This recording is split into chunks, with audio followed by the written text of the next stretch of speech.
સમગ્ર ઘટનાથી શું ફરિયાદ નોંધાઈ હતી ને શું આરોપી પકડાયા અને એમાં જેમ આપ સૌ જાણો છો કે તારીખ 25/4/26ના રોજ રાતના લગભગ 00:40 વાગ્યાની આજુબાજુ તાવડિયા રોડ મહેસાણા ખાતે ફરિયાદી ધીમંત રણજીતભાઈ ચૌધરી તથા તેમના સાથે ચૌધરી મિતેન રમેશભાઈ અને ઉપરાંત એક સાહેદ હર્ષ રામજીભાઈ ચૌધરી આ લોકો ઊભા હતા.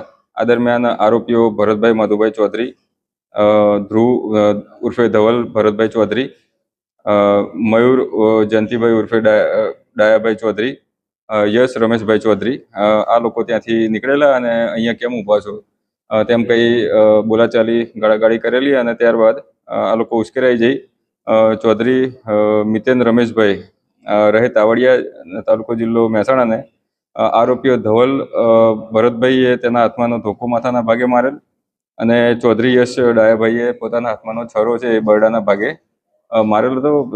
કમનસીબે મિતેનનું ત્યાં જગ્યા ઉપર ત્યાંથી હોસ્પિટલ લઈ ગયેલા અને હોસ્પિટલમાં મૃત્યુ થયેલું હતું. આ બાબતે 302 મુજબ ફરિયાદ પણ જે તે વખતે દાખલ કરવામાં આવેલી હતી.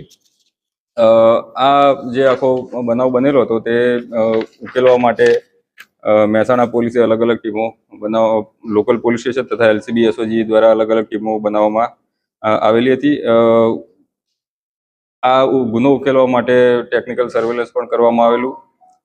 કમાન્ડ એન્ડ કંટ્રોલના કેમેરાઝ અલગ અલગ ચેક કરવામાં આવેલા.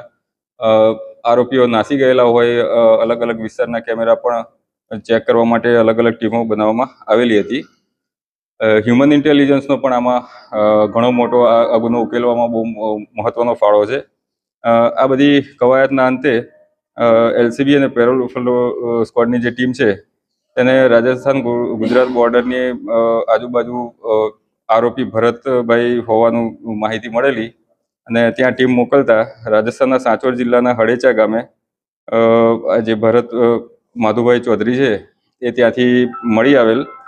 ભરતની સાથે પ્રતિકકુમાર ભરતભાઈ માધુભાઈ ચૌધરી તથા ધર્મેન્દ્રકુમાર ઉર્ફે ધીરુભાઈ કુલજીભાઈ ચૌધરી રહે દેલા આ પણ એની સાથે આ જ જગ્યાએથી મળી આવેલા જે અને મદદગારીમાં પણ સામેલ હતા. અન્ય આરોપીઓ છે એ અલગ ભાગી રહ્યા હતા, એમની પણ શોધખોળ ચાલુ હતી. હ્યુમન ઇન્ટેલિજન્સ દ્વારા અમુક માહિતીઓ મળેલી અને એની ઉપર થોડી ટેકનિકલ વર્કઆઉટ કરીને આ આરોપીઓ જે ભાગી રહ્યા હતા એનો પીછો અમારી એક ટીમ કરી રહી હતી અને આ આરોપીઓને ઉત્તર પ્રદેશના